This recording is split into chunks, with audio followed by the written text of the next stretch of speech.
Hey guys, I know it's kind of late and I haven't gone live in a while, but I wanted to show something here. And I'll chat if some people come in, but otherwise, if it's just a video and nobody comes in and chats, that's fine. What I wanted to show was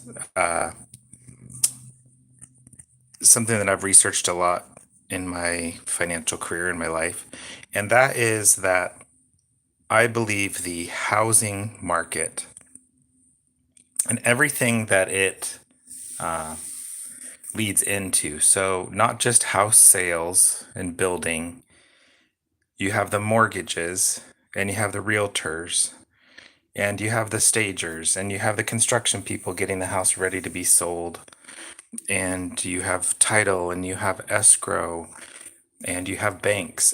A lot of things tie in when you're talking about houses. And I believe I've done some basic studies of their impact on the economy. And in good years, housing literally represents 15 to 20% of the US economy. I know that sounds like a huge amount, but it is. It involves, if you look at the dollar amount and the money. Thank you so much for the likes and thanks that you guys are in. It does. And in bad years for housing, it only represents maybe 5% of the economy. And I'll kind of explain why.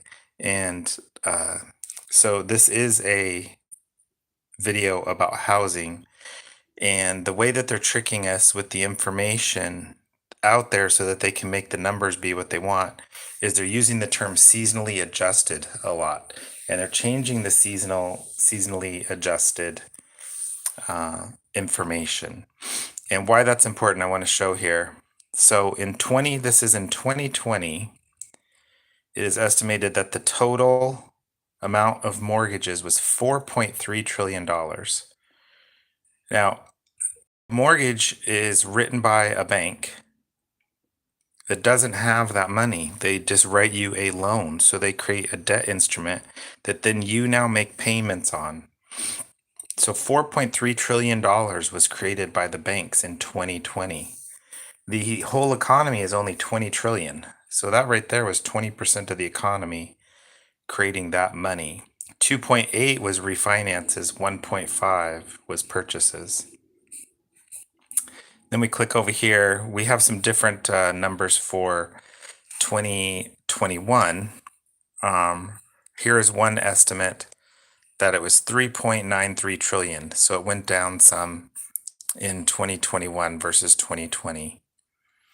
And what I'm trying to show here is that so you had 2.26 trillion and 1.59 trillion purchases. So we created another 4 trillion in money in 2021. And now that's just the loans. So we just showed that in 2020 the refinances were 2.8 trillion, and in 2021 the refinances were 2.3 trillion. Those are going to be way less this year. The purchases may go up just because of the value of the homes. But so we are going to be on a downward trend on how housing actually affects the economy. And here's the numbers that are real shocking that I want you guys to see. This is what they're not telling on the news. These are the raw numbers that they are adjusting and doing different things to hide the fact that the title and escrow people, the mortgage people, they are all going to have a very tough time because, one, I find it interesting. So this is a down number and it's in green. Why it would be in green, I don't know. Because you have these down numbers in red right here. So it's just so it's not shocking. But what I want to show you, so this is in Austin, Texas, the Austin Housing Market Report. Now here's where things get pretty shocking, in my opinion, of that the economy is slowing down dramatically. You have the number of houses for sale at 1779 in January of 22, down from 2200 in December of 21. And so you have a 19% drop in the housing inventory. Now, what makes that really important is I get that that's from December to January, which is the winter time. But look at this. This here is shocking. You have number of homes sold dropping 45%. 45% in 1 month. This is a minuscule number of transactions that generate income for sales, the title, escrow, uh, realtors, mortgage people, all of that. Humongous drop off. Let's go up to Seattle, Washington. Okay, we have the Seattle housing market. So we have the number of homes for sale going from 1946 to 1670. That's a 14% drop in the number of houses available for sale. These are just the different categories. Look at this. So they're showing in the different categories, the percentage drop off. But then when you get down to the full number drop off, they put it in green. Doesn't make any sense. Look at this. In the Seattle market, number of homes sold in December was 909. Number of homes sold in January was only 555, down almost 40%. We're experiencing in Texas, we have a 45% drop off in real estate activity. In Washington, we have a 40% drop off. Let's go to Phoenix. So in Phoenix, the number of homes sold, we can all agree that buying in December and buying in January in Phoenix is almost the same. We do have a 10% decrease in the number of houses for sale in Phoenix. But here's where another big number comes up. Look at this number of homes sold. 2,291 in December of 21 to 1668 in January. That's a 27% decrease that's in green. So I just want you to think about that for a little bit. We showed that mortgages were 4.3 trillion of the economy, created money by the banks in 2020, 3.9 trillion in 2021, and now we're into 2022, and we have decrease in activity of 45%. That's only 500 transactions in all of Austin, Texas. 555 transactions in all of Seattle. Do you know how many title, escrow people, mortgage people, realtors there are? And that is all that they were able to pull off. And then we've got Phoenix down 27%. These numbers better rebound really fast, or this is signaling a decrease. Yeah, thank you so much, Kevlar, for the comment. It is staggering. These are shocking numbers. They're using new adjustments that they call seasonal adjustments to hide these massive decreases in activity. It's just like they're doing the adjustments for inflation. They do seasonal and hedonic adjustments. They're doing that in the real estate as well to not let people know this has fallen off of a cliff, people. Most likely because house prices are outrageous and interest rates are going up. So, hey, Shine Island. So what we're looking at here, what I was showing is that that the house sales, this is Austin, Texas, number of homes for sale is down 19% month over month. But when you get down here to actual number of homes sold, it's down 45%. So we have these massive declines. Here we have Seattle, Washington. So yes, we have a 14% drop off. I understand there's not a lot of inventory, but just from December to January, both winter months, you come down here, but the number of solds have dropped off to 555, 40% drop. These are massive decreases in business activity, and real estate is a huge driver of the economy. You've got the real estate agents, you've got the title people, the escrow people, the bank, the mortgages, you have the contractors, you have the appraisers, you have all these people, you have movers and stagers, and people buy furniture and repairs. This is, I really think that this is a signal that things are really slowing in the housing, and and that things are getting a lot slower. I agree that statistics can be made up, but these are generally numbers that you can verify the actual numbers of homes sold in a month because they are recorded. And so, and these are not being reported. They're hiding the number of these. I mean, has anybody heard that house sales are down 40, 50, 30% in all these different areas? No, we're being told seasonally adjusted, it's hotter than ever. Things are great. Things are fantastic. I'm just trying to say, all I'm pointing out is housing is a good 10 to 20% of the economy, the peel off of housing. When you add in all the trickle down effect from people buying and moving and the real estate agents and the banks and the money and the borrowing and the new furniture and the fixing and the repairing. And so if this, whatever they want to use, supply chain issues, reduced inventory, the real info is month over month, home sales are dropping quick. So, just something I wanted to point out. Don't be tricked by the seasonally adjusted numbers of everything. They're doing it in everything: car sales, house sales, all kinds of statistics. So, hey, thanks so much, Skull Asylum. I appreciate it for the good observation. EVAC 311. Why was the Fed pumping MBS into the massive price inflation? Yeah, the Fed had to buy all those mortgages because normal banks were not stupid enough to be picking up loans at 2.25% for borrowers with 620 credit scores and 50% debt ratio. So the Fed was buying a bunch of mortgages that the normal market would not buy, and that has really supported the market. Oh, it's okay if you were joking or not, Shine Island. Uh, oh, I get it, because you said 89% of statistics are made up on the spot. Duh.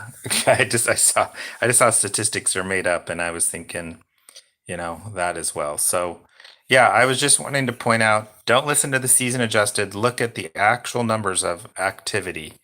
And my point is, in people don't realize that money is created when debt is created.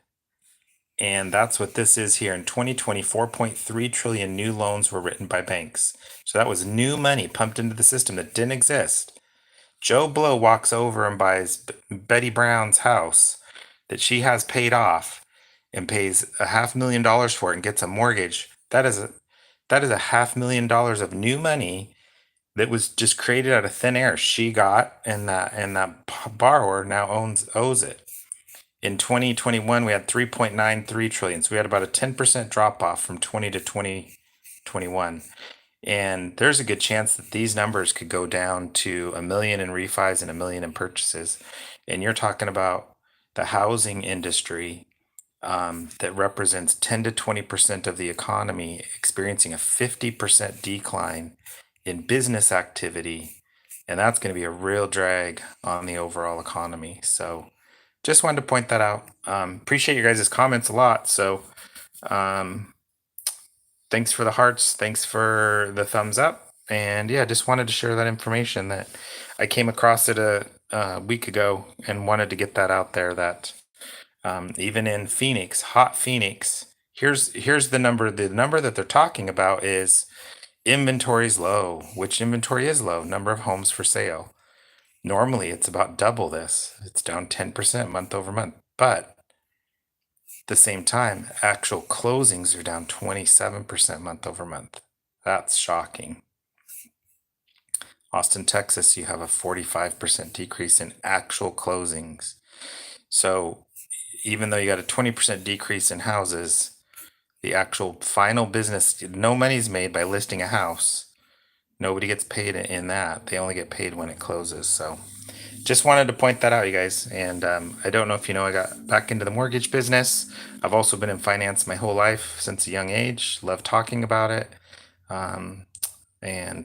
Yeah, so yeah, you're welcome for the input, Kevlar. Appreciate it. And yeah, exactly. So you did a sale at EVAC 311 says our sale generated 600K, 250 for our old house and 350 for our new one.